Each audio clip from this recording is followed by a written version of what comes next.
Tayo makakaupo na po. The law of love. So, sa Tagalog, ang batas ng pagmamahal. So, pagka pinag-usapan ang pagmamahal dito sa banal na kasulatan, ito po yung pagmamahal ng maka-Diyos, pagmamahal po na hindi po tulad ng pagmamahal sa sanlibutan. Ito ay pagmamahal na may kabanalan, pagmamahal na dapat matunghayan din sa bawat mga mananampalataya ng ating Panginoon. But it is a shameful truth that many believers did not know how to manifest real love nowadays. Sa totoo lang po, marami po talagang mga mananampalataya na hindi na nakikitaan o hindi alam kung paano ipakita yung pagmamahal na binabanggit ng banal na kasulatan. So doon po sa 1 Corinthians chapter 13, ang binabanggit po roon ay kung paano, dinidescribe lang po roon kung ano po yung pagmamahal ng maka-Diyos. Na sinasabi nga rito yung kahalagahan nito. Sabi nga rito sa chapter 13 ng 1 Corinthians, basahin ko lang muna. Sa verse 13, verse 1 and 2, or 3, sabi rito, "Do I speak with the tongues of men and of angels, and have not charity, I become a sounding brass, or a tinkling cymbal. And though I have the gift of prophecy, and understand all mysteries, and all knowledge, and though I have all faith so that I could remove mountains, and have not charity, I am nothing. And though I bestow my goods to feed the poor, and though I give my body to be burned, and have not charity, it profiteth me nothing." So dito sa nabasa natin ay binabanggit yung kahalagahan nitong pagmamahal ng maka-Diyos. Ang term nga ginamit dito sa 1 Corinthians ay charity, na walang ibang binabanggit dito kundi yung pagmamahal ng maka-Diyos o divine love.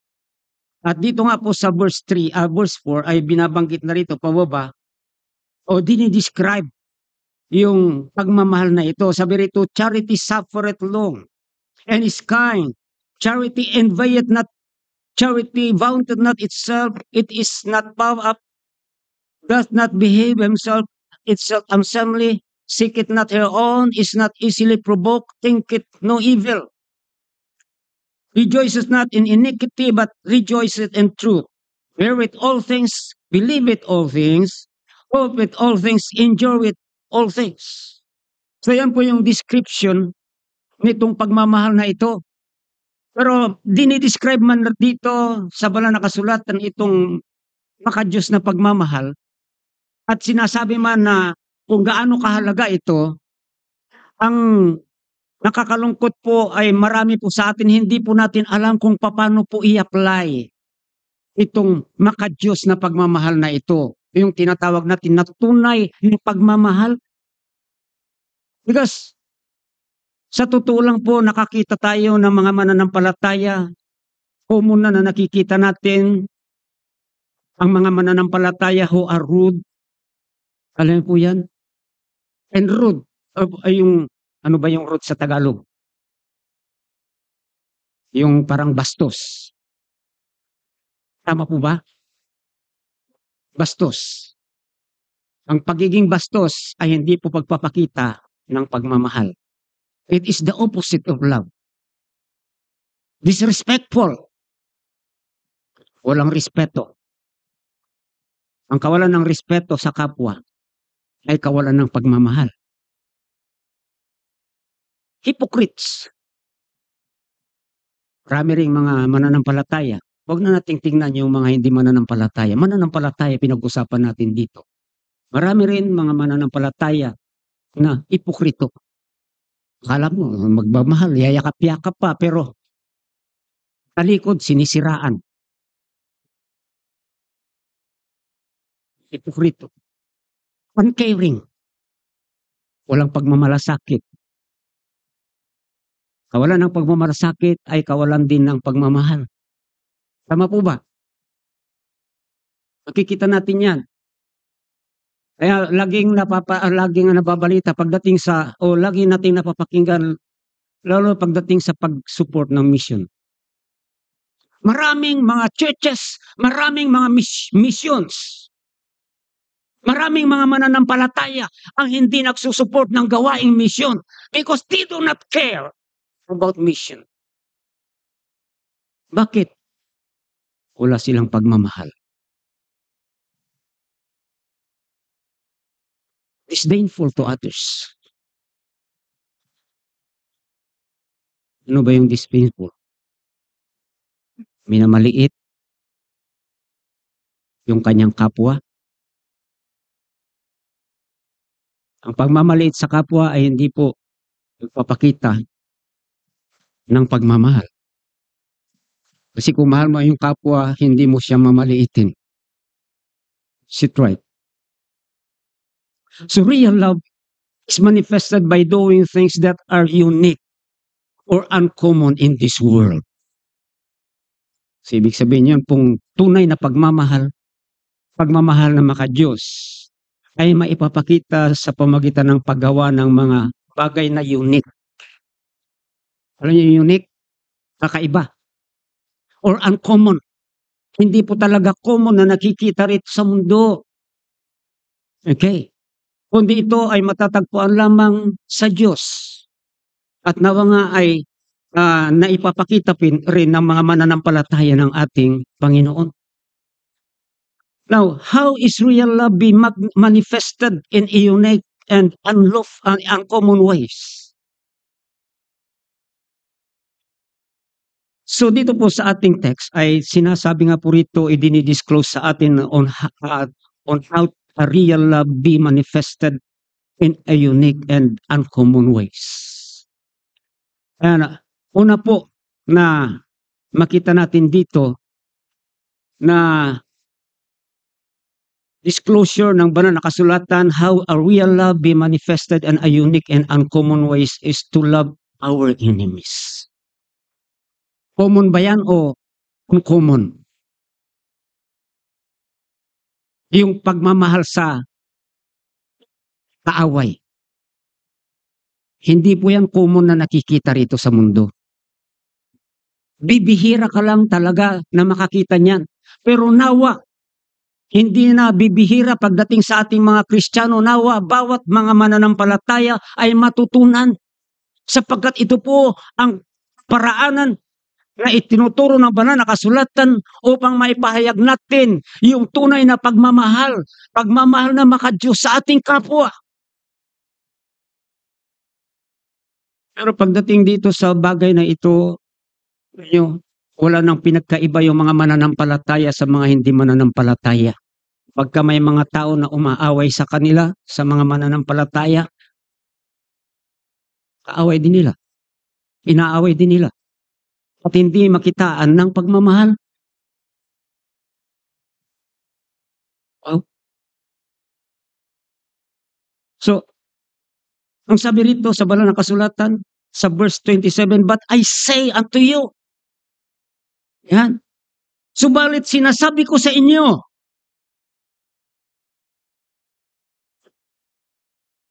love your enemies.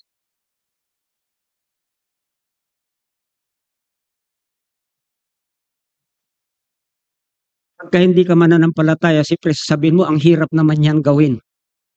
Talagang mahirap. Para sa isang hindi mananampalataya na mahalin yung kanyang kaaway o yung mga taong umaaway. But to us, being believers of the Lord, huwag po natin sabihin mahirap. Dahil hindi po ipapagawa sa atin ng Panginoon ang isang bagay na mahirap para sa atin. Kasi nga, kung mukhang mahirap man para sa atin, pero ipinapagawa ng Diyos, ang gawin lang din po naman natin ay gawin natin sa biyaya ng ating Panginoon. Na ibig sabihin, atin pong ganapin ito sa pamamagitan ng pag-i-empower, sa pamamagitan ng pagkilos sa atin ng ating Panginoon. At sa ating Panginoon, sabi nga niya, walang imposible. Kung para sa atin mahirap mahalin yung ating kaaway, ang Panginoon hindi mahirap para sa Kanya na gawin para sa atin ang bagay na ito. Kailangan lang humingi tayo sa ating Panginoon ng tulong. Halimbawa, nahirapan talaga tayong i-apply ito, yung mahalin natin yung ating sarili, ay atin pong hingin sa ating Panginoon, ating ipanalangin yan. Nawa nga po ay matutunan natin na i-apply itong tinuturo ng banal na kasulatan na pagmamahal sa mga away natin o mga tao na umaaway sa atin. Maraming tao yan, kahit wala tayong ginagawang masama sa kanila, inaaway tayo. Ginagawan tayo ng hindi maganda.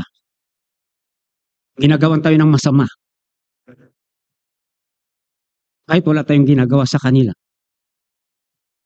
Ano ang dapat nating gawin? Ang sabi ng banal na kasulatan, love your enemies. Doon sa verse 35 o 32, for if ye love, sabi nga rito, for if ye love them which love you, what thank have ye? For sinners also love those that love them. So, kasi nga ang kalakaran ng sanlibutan ng mga hindi mananampalataya, kung sino yung nagmamahal sa kanila, sila lang yung kaya nilang mahalin. Pero yung mga away na nila, talagang hindi nila pwedeng mahalin at hindi nila kayang mahalin. Pero ano ang sabi ng banal na kasulatan dito sa atin? Pagka minamahal lang natin yung mga nagmamahal sa atin, sabi niya, ano dapat ipagpasalamat mo?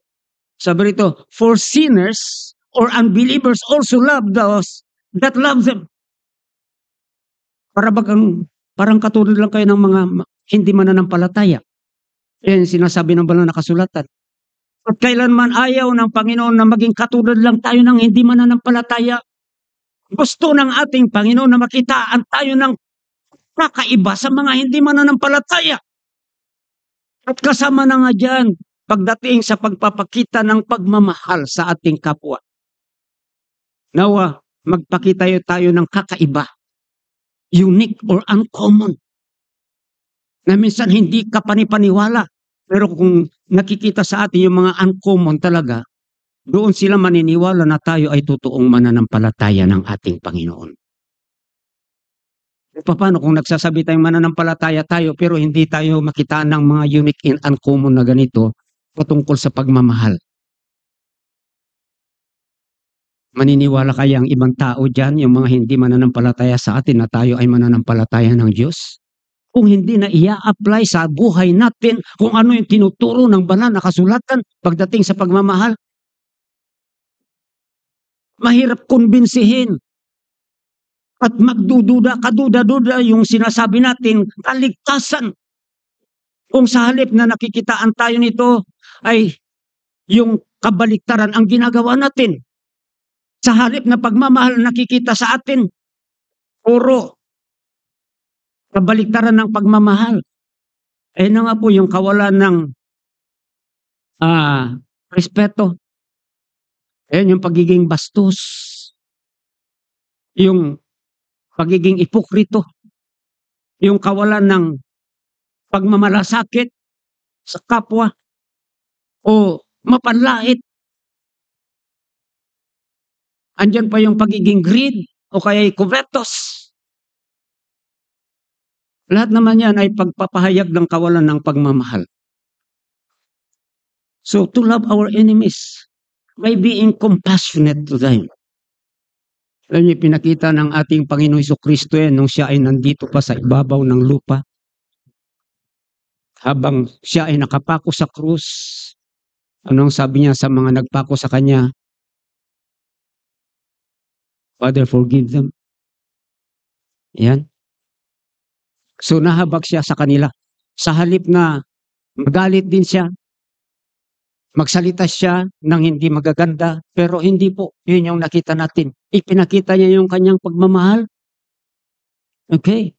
Kita yung compassion. Doon sa mga kasama niya na nakapako sa krus, yung isa nilalait-lait pa siya. Kung totoong ikaw ay anak ng Diyos, bumaba ka riyan at iligtas mo rin kami. Okay? Yun yung sabi nung isang nakapako sa krus, pero sabi nung isa, ah, sabi niya, Panginoon, alalahanin mo kung pagdating mo sa iyong kaharian. So, ang Panginoon nahabag sa kanya, kaya sabi niya, ngayong ding araw na ito, makakasama kita sa paraiso. At ito nga po yung pagiging compassionate. Minsan, madalas na nasusubok yung ating pagiging compassionate pagdating sa mga hindi mananampalataya ng ating Panginoon. Na kung tayo na ay para bagang iniisnab-isnab, kakausapin man natin sila pagdating sa ebanghelyo ng Panginoon, nasasaktan tayo, tapos sa halip na magpatuloy yung compassion natin, iba na yung nararamdaman natin. Ayaw mo, bahala ka dyan. Okay? So, napakadaling mawala yung compassion natin at ayaw na natin ibahagi sa kanila yung ebanghelyo ng ating Panginoon. Kahapon nga doon sa doon sa Purak, wala, ayaw nila ng magsamba sa Panginoon. Sabi nung isa doon na kasama sa pagsamba, hayaan nyo na lang sila. Pero sabi ko, hindi, ipanalangin lang natin sila. Ayan. So kasi nakakasama naman sila dati. Ang gusto lang nila, dapat daw may pagkain, may bigas, may mga, gano'n yung sinasabi. Hindi, matuto rin sila. Sabi ko, yun lang, sinasabi ko lang sa kanila kasi nga, hindi talaga pwedeng ayunan yung mga gusto nila, yung mga sinasabi nila, hayaan lang sila. Okay, hindi naman pwede na ganun lang, sila lang yung may karapatan na pamakinig ng salita ng Diyos. Kung ayaw nila, patuloy pa rin ipanalangin. Kasi yung kanilang gusto na yun nga yung hindi nila gusto makinig ng salita ng Diyos ay isang bagay na nagpapakita na sila ay mga taong kahabag-habag kasi hindi nga nila alam kung ano yung kanilang ginagawa. Okay? At nandiyon tayo para sa ganun ituro sa kanila kung ano yung tama. So by being compassionate to them, hindi yung inaaway ka na, ay wala na rin tayong kahabagan sa kanila. Eh, siyempre kung halimbawa, sino man, mananampalataya man yan o hindi mananampalataya, pag ganun siya na nang aaway ay hindi maganda. Okay? Yung kanyang kalalagayan. So, kung wala tayong compassion, ano na lang ang mangyayari? Siyempre, ang meron tayo ay pang-aaway din. Okay. Away-away na ang nagaganap. So not only by being compassionate to them, but by being forgiving o by forgiving them. Ginagawan tayo ng hindi maganda. Inaaway tayo. Naway andun lagi sa puso natin yung mapagpatawad. Pag sa ganun, magawa natin silang mahalin. Kasi kung walang pagpapatawad sa ating puso, hindi natin sila magawang mahalin. Ang maghari sa ating puso ay puot at galit. Paano natin maipapakita yung unique or uncommon na sinasabi? Minsan may mga nagsasabi pa, inaaway-away ka na, hindi ka pa rin nagsasalita. Okay? Yung ating presidente, marami nang nagagalit sa kanya. Ang dami nang sinasabi sa kanya na masasama, hindi pa rin siya gumaganti. Sinasabihan siya na kung ano-ano, mga bagay na hindi na makain ng aso kung tutuusin, pero wala kang marinig na salita na masama na ipukol niya doon sa mga nang aaway sa kanya. Pero siya pa rin ang masama sa paningin ng mga tao. Okay. Minsan sabi ko, kung pagbabasa ng banal na kasulatan, talagang nakikita rin sa kanya kahit hindi ko naman alam kung mananampalataya ba yung presidente natin o hindi. Pero ako ay talagang humahanga sa kanyang kabaitan. Inaaway-away na siya, hindi siya marunong mang-away. Okay. So, yan po no, kasi kailangan natin yung mapagpatawad. So minsan, marami tayong nakikitang mga mananampalataya na hindi marunong magpatawad. Humihingi na ng tawad yung kanyang kapwa, ayaw pa rin patawarin. Aba, ang hirap naman yata yan, no? Okay, so, mananampalataya ba talaga tayo? Tignan po natin. So, love our enemies. Yan po yung isa sa mga idinidisclose, inayag ng banal na kasulatan sa atin o itinuturo on how for us to manifest real love in a unique and uncommon way. Not only to love our enemies, but be good to those who hate us. Magiging mabuti tayo doon sa mga tao na namumuhi, na pupuot sa atin. So yun po yung sinasabi rito. Sabi rito, do good to them which hate you.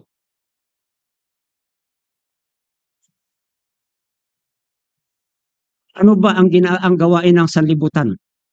Paggalit sa kanila yung tao, hindi nila kayang pakitaan ng kabutihan. Okay? Minsan ganun din sa mga mananampalataya ng ating Panginoon, may nagagalit sa atin. Okay? So galit din tayo. Pero hindi po yun yung sinasabi ng banal na kasulatan. Pakitaan pa rin ng kabutihan. Okay? So, hindi yung galit sa atin, hindi na tayo magiging mabuti sa kanila. So, be good. Sabi nga rin dito sa verse 33, if you do good to them, which do good to you. Ayan ha. What thank have ye? For sinners also do the same. Sabi, hindi pwede na mabuti lang tayo dun sa gumagawa sa atin ng mabuti. Kasi kung ganun kayo, ganun din naman yung gawain ng mga hindi mananampalataya. So, common lang yun. Ang uncommon dito or unique ay yung ikaw ay patuloy na gumagawa ng mabuti doon sa mga tao na galit sa iyo.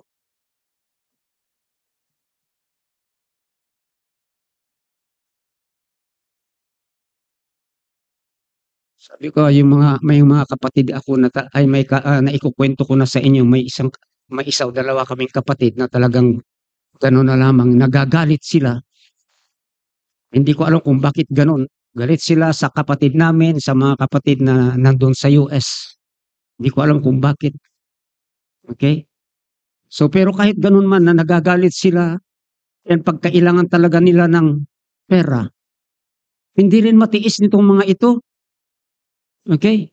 Yun na nga po noon para lamang pumirma na yung mga kwan at umuki na sila sa bintahan, ay yung aming kapatid sumirit, dinuble yung kanyang parte na kung saan hindi naman dapat. Pero talagang nakita ko rin yung kabaitan ng kapatid ko, talagang binigay pa rin. Okay? So, sabi ko talagang so napakapasalamat din ako kahit papano. Kasi kung yan lang ang paraan para magkabati-bati, why not? Okay? Pero yun nga lang, hindi pa rin huminto. Yan, pumunta sa bahay, doon, kinuha yung, kinuha, katre? Tama? Pinasok yung bahay. Nandoon yung bayaw ko, hindi naman pumupunta para kunin. Okay? Pero nagsabi na raw siya, sa akin yan sa amin yan Okay, marami siyang pag-aari kahit wala naman siyang dinala doon sa bahay. Kasi wala na yung mother namin na nakakaalam lahat ng mga kwan doon. Pero lahat din ng mga gamit kasi roon ng kwan, binili rin ng mga kapatid namin yon. Buti nga yung lamisang nara na antique, hindi niya napapansin. Antique yun. Talagang mas matanda pa sa akin. Yun nga lang, hindi masyadong napapansin doon lang. Tapos, napapaibabawan lang kasi ng may cover kasi yun.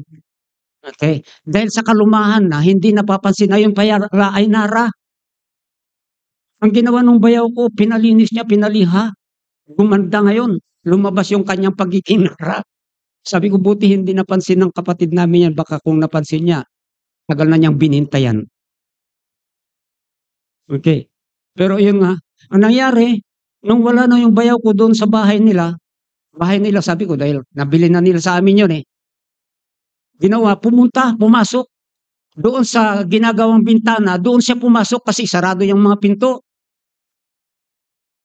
Doon sila pumasok para sa ganun, mabuksan yung pinto, doon mailabas yung katre. Sabi ko, ng mga, kung patuloy gumagawa ng hindi maganda. Yan. Pero salamat naman kahit papaano nandoon yung mapagpatawad, nandoon pa rin yung ah, pagiging mabait ng aking kapatid. Okay, kasi kapatid nga eh.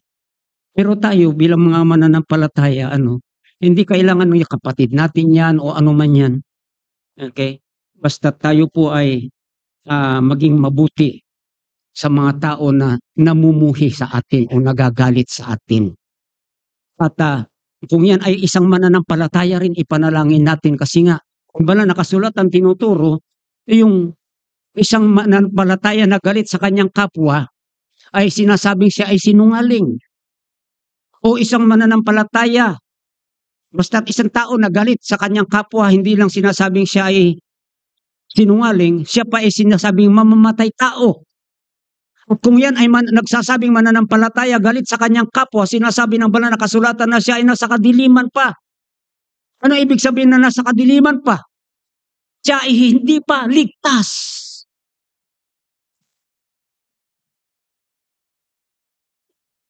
So be good to those who hate us. Malinaw po na sinasabi ng banal na kasulatan yan. At ang pagiging mabuti ay dapat wala pong anumang pretension. Alam niyo yung pretension? Walang anuman halong pagkukunwari. Okay. Yung paggawa ng mabuti. Hindi yung kunwari lang. Okay. So, para sa ganun ay sana hindi na magalit yung tao. Kundi yung pagiging mabuti natin sa mga tao na nagagalit sa atin ay gawin natin ng makatotohanan. Okay. So, kasi yung ano ba yung pretend? Yung pagkukunwari. Yung walang katotohanan yun, di ba? Okay, hanggang bibig lang kung tawagin. Okay? Pero sa totoo, hindi naman pala. Hindi talagang nagiging mabuti. Okay? At iba maraming mga tao gumagawa ng mabuti. Pero hindi natin alam kung totoo ba yung kabutihan na ginagawa nila o hindi. Ayan. Kung ginagawa ba nila ay mapagkunwari lang o hindi. At ito sa paggawa ng mabuti, marami tayong nakikita dyan, lalong-lalo na sa mga politiko. Ayan, minsan nagpapakita rin ng kabutihan daw sa mga mahihirap, sa pagtulong sa kanila. Okay? Pero ang ginagastos naman nila, hindi naman nila pera rin ng taong bayan. Okay? Pero yung pagtulong na ginagawa nila ay hindi talaga totoo na nanggaling sa kanilang puso. Kaya sila tumutulong kasi meron silang gusto na makamtan sa mga tao.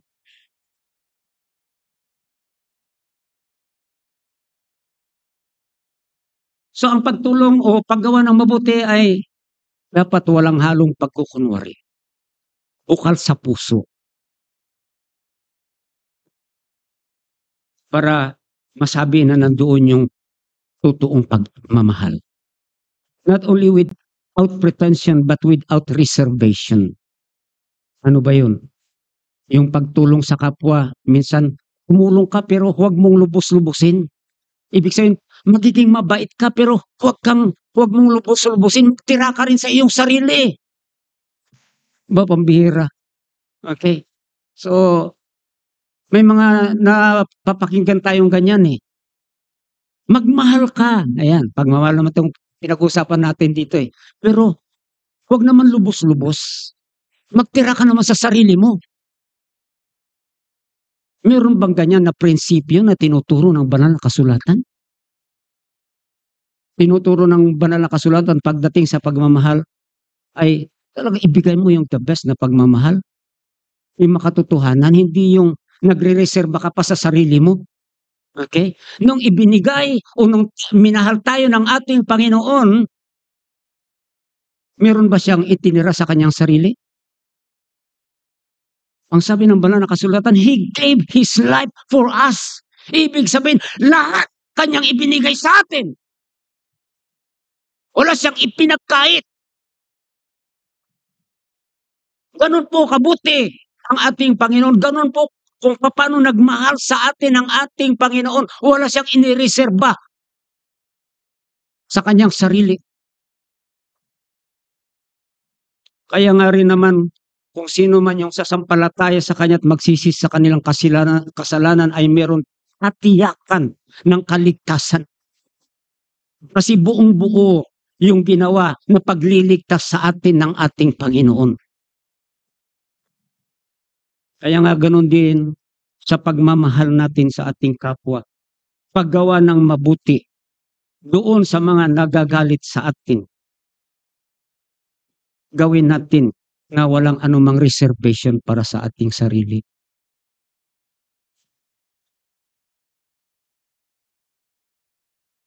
We have to be good to those who hate us. We have to love our enemies. And third, unique way or uncommon way on how for us to show real love to others is to bless those that curse us. Ang sabi po ng banal na kasulatan dito sa verse 28, bless them that cursed you. Yan po. Yung bless ay magsalita ka ng mabuti para doon sa tao na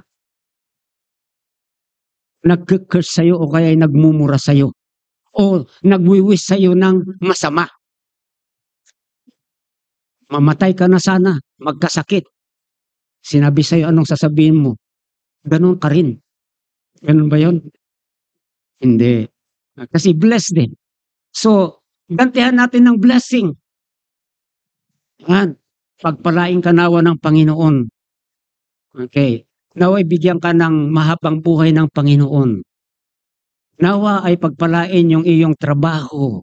So ano man, lahat, puro mabubuti po dapat yung ating wish, yung ating ipanalangin, yung ating naisin sa ating kapwa. Yun po yung sinasabing bless them. Kahit puro panunumpana o parang sumpana yung mga sinasabi sa atin, okay, masasama, ang sabi ng banal na kasulatan, bless them. Kasi kung pag-aaralan natin itong curse, pagwiwis ng masama sa kapwa, ay talagang hindi po aprobado sa ating Panginoon.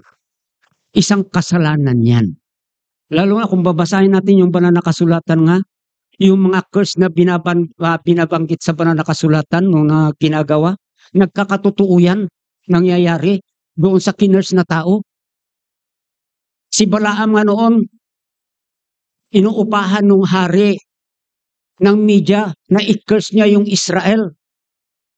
Kasi andyan na yung Israel. Okay. So natatakot siya na sila ay lipulin ng Israel. Kaya hinire niya yung si Balaam. Kaso sa halip na i-curse ni Balaam, bless. Kasi yun yung gusto ng Panginoon na mangyari. Ayaw ng Panginoon na i-curse yung kanyang mga tao. Kasi talagang nagaganap yung pagka-curse. Pero nagaganap din yung pagbibless. At kaya nga ngayon ay ganun din yung tinuturo sa atin. May marunong nag-curse sa atin, dapat gantihan natin ng blessing. Yes. So paano po yun? First is to respond with kindness. Ito po, mag-respond po tayo ng may kabaitan sa kanila. So alam naman natin, pagiging mabait, hindi tayo magsasabi o magsasalita ng masasama. Hindi tayo magsasalita ng nakakasira sa ating kapwa. Okay, kahit masasama na yung sinasabi sa atin, kahit talagang isumpa na tayo ng mga tao, hindi po yan lisensya upang gantihan natin sila ng mga masasama rin na salita mula sa ating bibig. Ang gusto nga ng Panginoon lalabas sa ating bibig ay mga magaganda. Kaya nga ang sabi sa banal na kasulatan, ang isang fountain ba ay naglalabas ng matamis at maalat na tubig. Yan. Naglalabas ba o hindi? Hindi. Kung ang fountain naglalabas ng matamis na tubig lang yan. Ngayon, kung mapait o masamang tubig yung nilalabas niyan, masamang tubig lang yan. Ganon din po yung ating bibig. Dapat hindi po pwedeng labasan ng masama at mabuti yan. Dapat mabuti lamang ang lumalabas dyan sa ating mga bibig. Okay. So, we have to respond with kindness. Minumura ka na, okay pa rin yung aura mo. Hindi ka pa rin nagsasalita ng masama. Sabi ko nga, ayusin mo yung pag-chat-chat mo sa akin, sabi ko sa isang tao. Ikaw din, ayusin mo rin yung pag-chat-chat mo sa akin.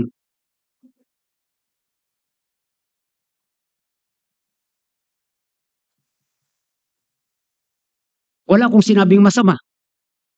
Pero, binabastos na ako sa chat Kaya yun yung sinabi ko. Aba, ganun ang sagot sa akin. Sabi ko, anong klase ito? Sabi ko, natahimik na lang, hindi na ako nag-chat. Pero, na nga po, we have to respond with kindness. Secondly, we have to respond with positive action. Negatibo na yung binabangkit sa laban sa atin, yung mga ginagawa para sa atin. Hindi po lisensya para gantihan natin mga negatibong bagay. We have to respond with positive action. Pag sinabing positive action, maganda, mabuti na mga action. Yung igaganti natin doon sa mga masama na ginagawa sa atin. Okay, hindi yung mag-act na lang tayo ng diba, minura tayo. Ayan, yung negative action ay ano po yung negative action? Andyan yung sasaktan natin sila, gagawan din natin sila ng hindi maganda. Yun po yung mga action na negatibo. Pero yung positive action, ayan, hindi gagawa ng anumang mga masamang bagay doon sa tao na nagmumura sa iyo o nagsasalita sa iyo ng masasama. Kundi puro positive lang. Walang anuman na parabagang pagganti. Okay. Doon sa masama na ginagawa sa atin. That is how to bless those who curse us. Maaring nakakaranas na tayo niyan.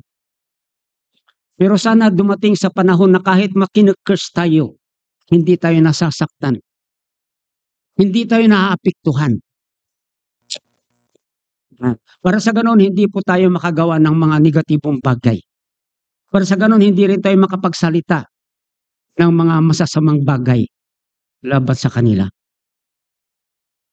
In that way, ay naipapakita natin, nai-apply natin kung paano yung sinasabing tunay na pagmamahal.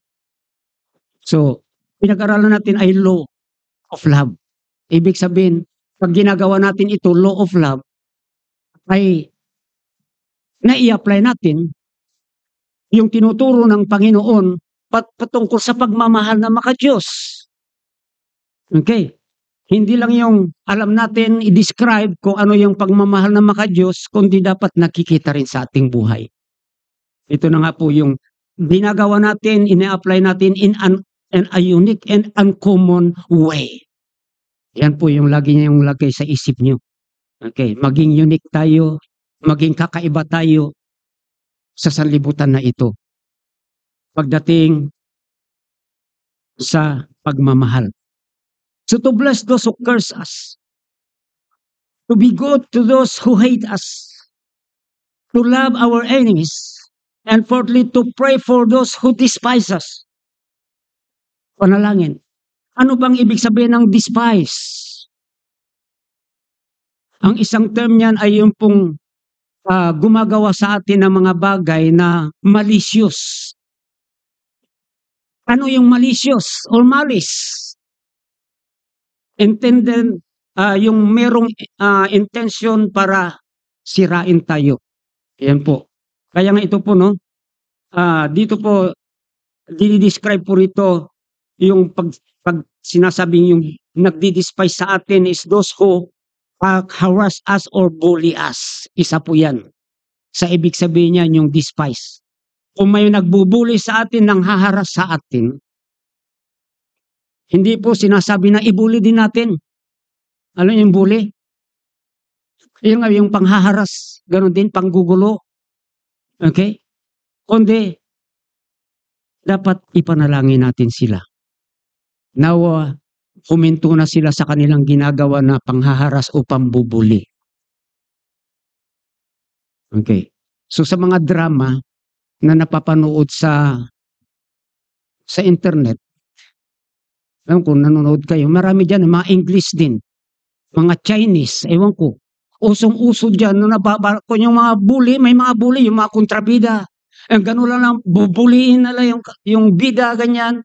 Okay, yun yung takbo talaga ng kwento. Okay, hanggang pag natapos, ay saka na lang magsisisi yung mga nambubuli, ganyan. Okay, kasi hindi naman gumaganti yung mga binubuli. Pero ganun po yan. Ano ba kasi ang gustong gawin ng nambubuli? Para i-down yung kanilang binubuli. Tama po ba? Okay. So, pray for those who despise us, those who harass or bully us. Secondly, those who embarrass us.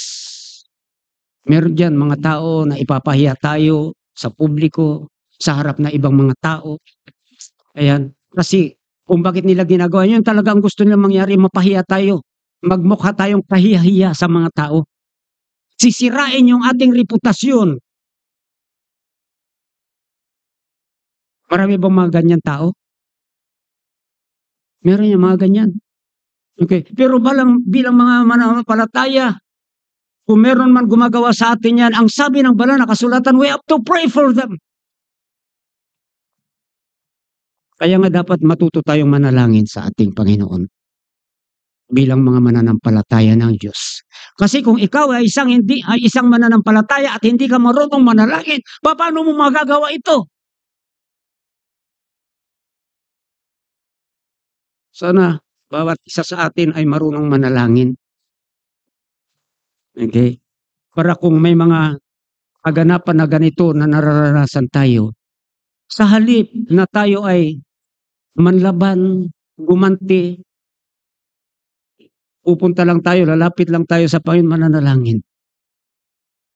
At ako'y naniniwala na ang mga mananampalataya na lumalapit, nananalangin sa Panginoon, hindi po pinapabayaan ng ating Panginoon, hindi po hindi po talaga binabaliwala ng ating Panginoon. Sabihin, pag tayo ay lumapit sa Panginoon at manalangin sa Kanya, ano man yung Kanyang hihingin sa atin ay Kanyang ibibigay. Kaya panalangin natin yung taong nang haharas sa atin, yung taong nang bubuli sa atin o kaya nang papahiya sa atin, ipanalangin natin sila na huminto na sila at maging mapait na sila. Alam niyo, mangyayari po yan. Gagawin ng Panginoon yan. Para hindi na patuloy na tayo ay kanilang ibuli, hindi na tayo ipahiya sa mga tao o siraan sa mga tao. Pero kung labanan natin sila, tooth for a tooth, eye for an eye, mag-i-escalate lang yan. Lalala.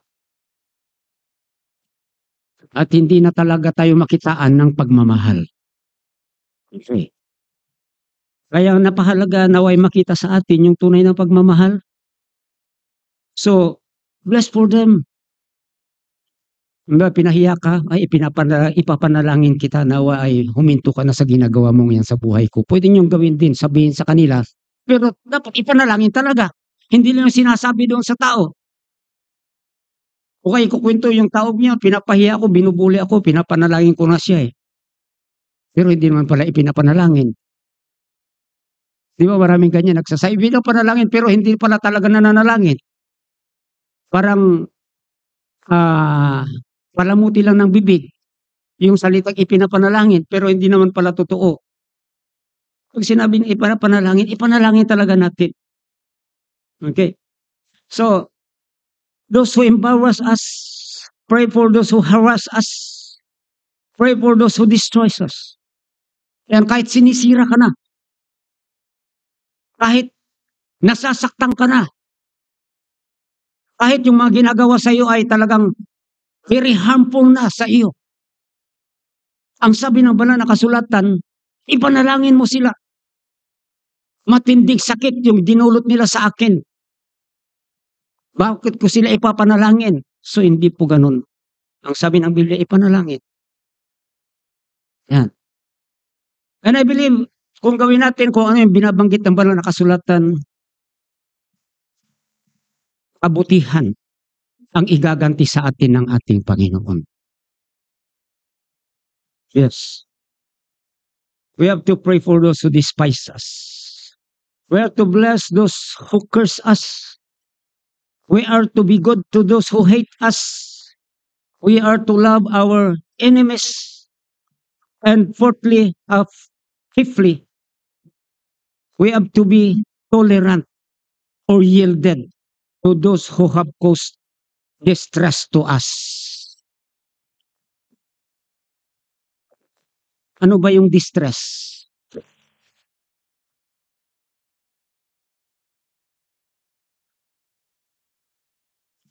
Kaya unahin natin yung tolerant.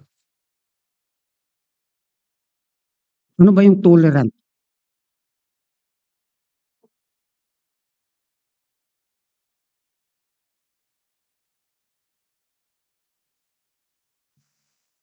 Yung tolerant ay hinahayaan lang. Alam niyo, pagka may mga rally, kahit masyado ng violent yung rally, lagi lang sinasabi sa mga pulis, observe maximum tolerance. Na kahit sinasaktan na sila ng mga nagrarally, ay talagang nagpipigil pa rin sila. Okay? Na huwag gantihan o saktan yung mga nagrarally na nananakit sa kanila. Ayun po yung gusto nilang sabihin pagka maximum tolerance. Pagiging yielding. Okay. Kaya nga, observe or to be tolerant or yielded to those who cause distress to us. Yung distress ay yung nagbibigay sa atin ng discomfort. Okay. O heartaches. Nagbibigay sa atin ng heartaches. Sadness, sorrow. O nagkukos sa atin ng hardship and difficulties. Yan po pag sinabing distress. At may mga tao na ganyan. Sa halip na nagiging blessing sa kanilang kapwa, pabigat, pahirap pa sa kanilang kapwa. Okay? So, hindi lang pahirap, kundi nagbibigay pa ng agony sa kanilang kapwa. Okay? At talagang meron mga taong ganyan. Tayo bilang mga Kristiyano ay posible rin makaranas tayo ng mga ganyan. Pero kahit yung mga taong ganyan, yung mga taong yan ay ginagawan tayo ng mga ganyang bagay that cause us to have difficulties, yung ma-distress tayo, ay ang sabi nga ng banal na kasulatan ay patuloy pa rin na ipanalangin, ay gawin natin kung ano yung, o ipakita kung ano yung maka-Diyos na pagmamahal o yung tunay na pagmamahal. Sabi rito sa verse 29 and 30, and unto him that is meted thee on the one cheek, offer also the other. So, pagiging tolerant yan, di ba? Yielded. Ibagay mo pa yung kabila. Okay. To him that taketh away thy cloak. Kinuha na sa'yo, ano ba yung cloak? Ano pagkaintindi sa cloak?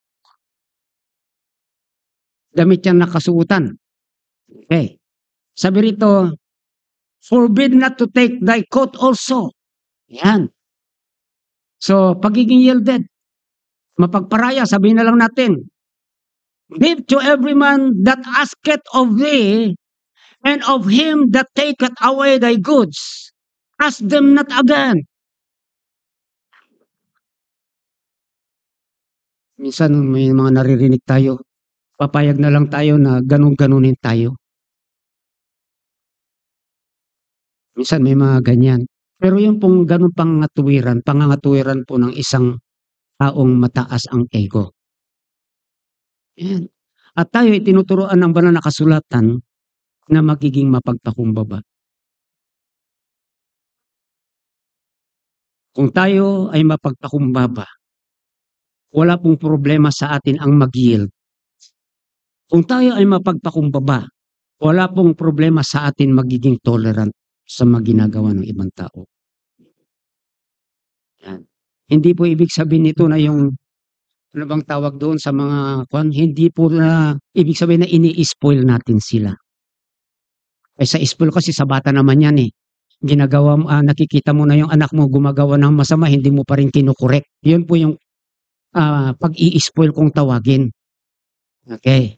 Bigay lahat tudo, kahit puro luho na, sige pa rin bigay. Okay, hindi talaga tinuturo ng tama. Yun po yung pag-i-spoil sa bata. Iba po itong pinag-usapan natin patungkol dito nga po sa tinuturo ng banal na kasulatan. Kung hinahayaan mo lang, tinotolerate mo na gawin sa'yo yung mga bagay na masama, ay hindi po pag-i-spoil yun. Okay. So, basta ito po yung tinuturo ng banal na kasulatan eh. Na ano ibig sabihin nito? To be tolerant or yielded to those who cause distress to us. Unang-una is to avoid retaliation. Yan. I-avoid po natin yung gumanti o mag-retaliate. Yung paggawa sa atin ng hindi maganda, hindi po lisensya yan para gawan natin sila ng hindi maganda. Kaya nga yun po yung lagi ko rin na naiisip, pagka may gumawa sa atin ng hindi maganda, unang-una naman na mayroong pananagutan sa Panginoon. Ang nagkakasala naman sa Panginoon, hindi tayo na ginagawa ng masama, kundi yung gumagawa ng masama. Okay. Ang mayroong problema sa Panginoon, hindi tayo na ginagawa ng masama, kundi yung gumagawa ng masama.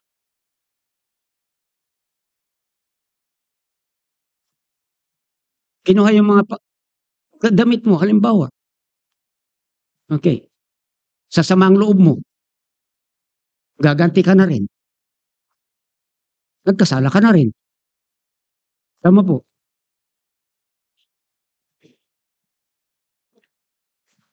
Remy, mahuhuli rin yan. Sabi niya, yung pumapasok dyan sa kwarto. Huli noon, nakita ko na yung carabber shoes. Kasi pumasok sa banyo eh. Siguro, maring nakuha niya na may tao na umakyat sa taas. Akala niya siguro may papasok, kaya pumasok sa banyo. Eh, bumakat yung kanyang sapatos sa banyo. Rubber shoes. Sabi niya, pinicture ko sana. Sabi niya. Pero mahuhuli rin yan. Okay, so buti nung huli, ilan lang yung mga tag-BBNT sa aking coin purse, yun lang yung nawala. Yung kahadiyero, hindi naman nabuksan kasi nakasara naman yun. Ayan, yung pinagtatagal niya yung sa aparador, lahat na ng pitaka yata doon, mga bag, binuksan, pati yung nakasusi na drawer, nabuksan. Pambira. Okay, nitong huli kasi siyempre hindi na wala nang tinatago, wala nang nakuha. Pero dati, daming nakukuha.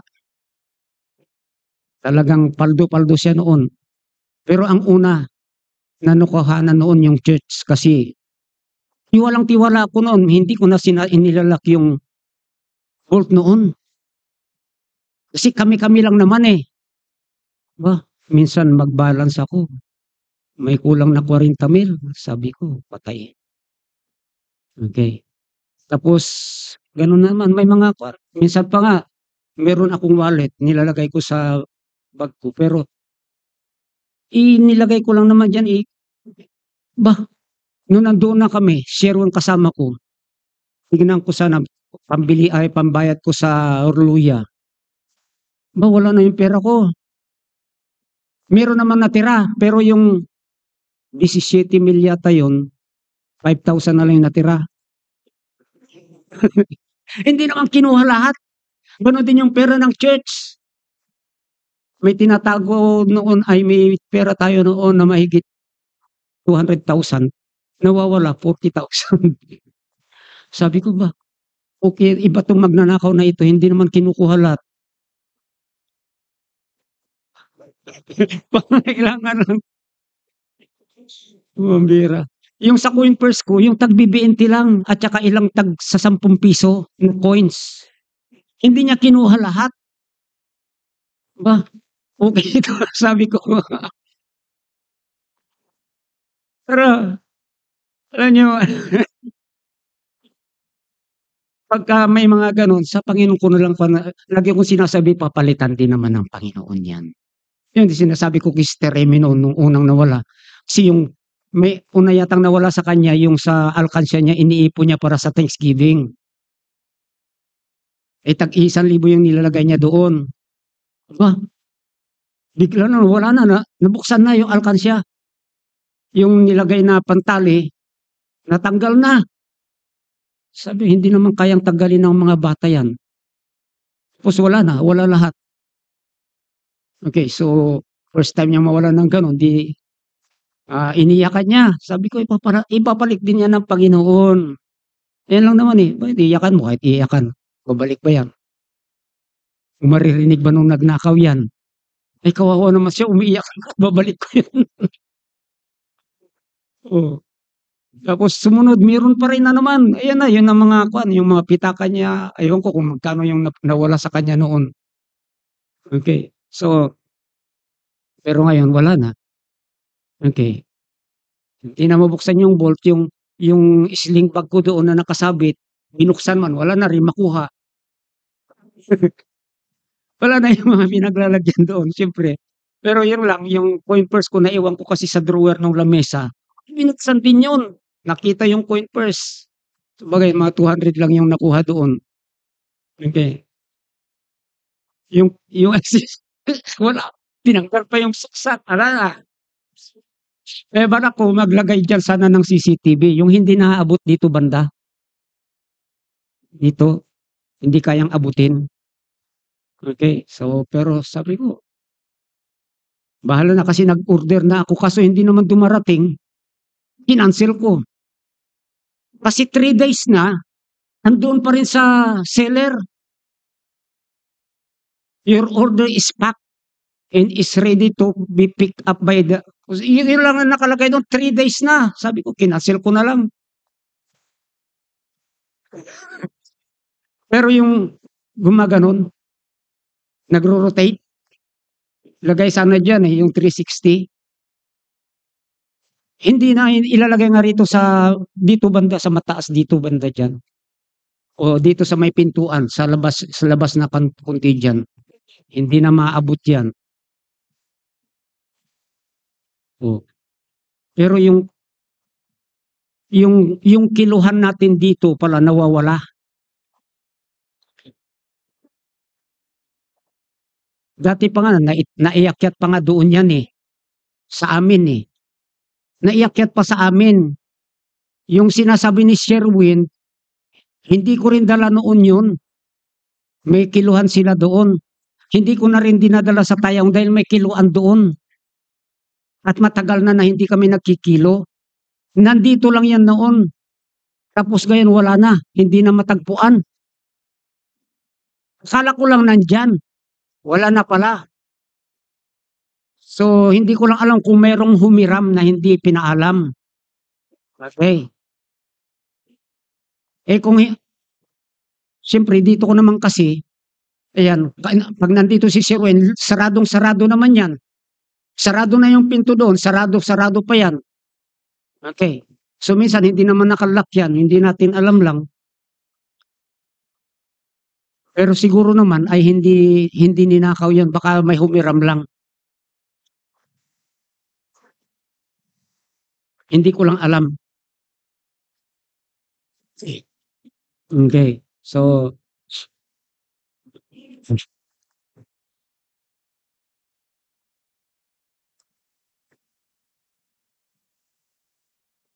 tsaka minsan din kasi, halimbawa wala si Sherwin dito, wala rin sa gabi, eh, siyempre nandoon lang sila, kung kasarado rin, puwede naman may pumasok dito, ayan. Kahit sarado 'yun, puwede naman silang mag-over the backhood. tutulog o kahit na. Pero siyempre, mananakaw pa rin kung halimbawa, dati nandiyan lang din, basta't naghahanap pala sila. Nung nanghihiram si Sister Leia, sige, sabi ko, kasi alam ko nandito naman yun eh. Yun pala, wala.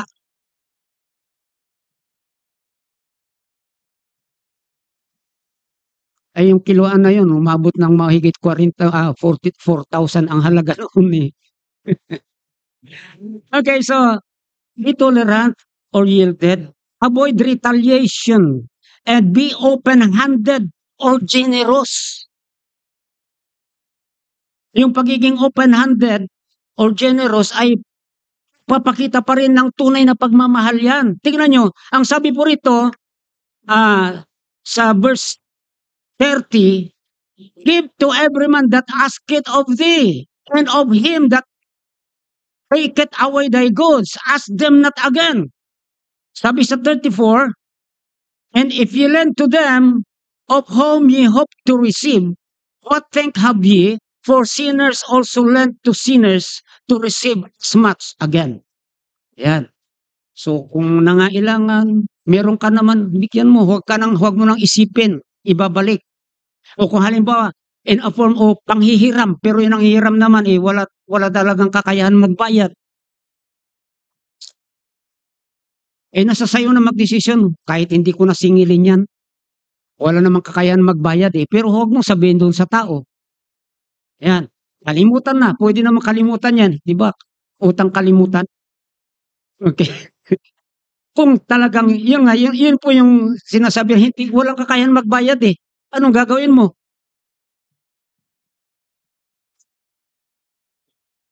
Ay yung binigyan doon ng 1,000 para itrabaho. Doon sa CR, hindi nagtrabaho. Nanghingi pa ng bigas. Hanggang ngayon, hindi na naibigay yung 1,000. Anong gagawin ko? Pipilitin ko? Okay, so hinayaan na lang. Ayan. At naparabagang walang nangyari. Okay pa rin yung relasyon. Kasi ibig sabihin, okay, hindi yung hayaan ko na lang pero galit ka na. Ayaw mo nang kausapin yung tao. O ano man. So, be open-handed or generous. Yan po tinuturo ng ating Panginoon sa atin. Isa po yan sa pagpapakita kung paano tayo nagpapahayag ng tunay na pagmamahal. Pagmamahal na binabanggit ng banal na kasulatan. So those who manifest real love will be rewarded by the Lord. So ibig sabihin, nagawa natin na ipakita yung pagmamahal na itinuturo sa atin ng banal na kasulatan. So meron pa ring reward ang Panginoon na ipinangako sa banal na kasulatan. Tingnan nyo rito po sa verse 35. But if ye love your enemies and do good and lend, hoping for nothing again, and your reward shall be great. Alam niyo yan? Sabi niya, and your reward shall be great. Hindi po idinitalye ng ating Panginoon kung ano yung reward na yan. Basta't merong reward. Kung ang Diyos ang magbigay ng reward, hindi ka kailangan man manghihin ay hindi pwedeng sabing maliitin lang kung ano yung i-reward sa atin ng Panginoon. Expect the best from God. Kasi ang Diyos po, pag magbigay ng reward, bibigay niya the best na reward. Hindi po natin siya kagaya na tao. Okay. At sabi pa rito, and ye shall be the children of the highest. Pag ikaw, nagmamanifest sa'yo yung pagmamahal na maka-Diyos, ipinapahayag mo na ikaw ay isang anak ng Diyos. Kanya yan? Okay? Paano kung hindi tayo nakikitaan ng pagmamahal ng ating Panginoon o na maka-Diyos? Hindi rin na ipapayag sa atin na tayo nga po ay mga anak ng Diyos. Kaya pwede nating ipahayag sa mga tao na tayo ay anak ng Diyos sa pamamagitan ng pagpapakita ng tunay na pagmamahal. na tinuturo ng banal na kasulatan. Yan. So, those who manifest real love will have lots of things to be thankful. Ganon din yung mga nagpapakita ng tunay na pagmamahal ay marami siyang mga bagay na dapat ipagpasalamat sa ating Panginoon. Ibig sabihin, marami po siyang matatanggap na pagpapala sa Panginoon na dahilan para siya ay magpasalamat sa ating Panginoon. Okay. So, ayan po yung mga bagay na ating pong tatandahan sa pagdating sa pagmamahal ng ating Panginoon. Nawa nga po, matutunan natin na ipakita itong mga uncommon and unique na mga paraan ng pagpapakita ng pagmamahal na kung tawagin natin ay law of love. So tayo po ay tumayo, tayo po ay manalangin. Thank you for watching the preaching, The Law of Love. Stay connected, subscribe and follow us for more updates. May God bless you abundantly.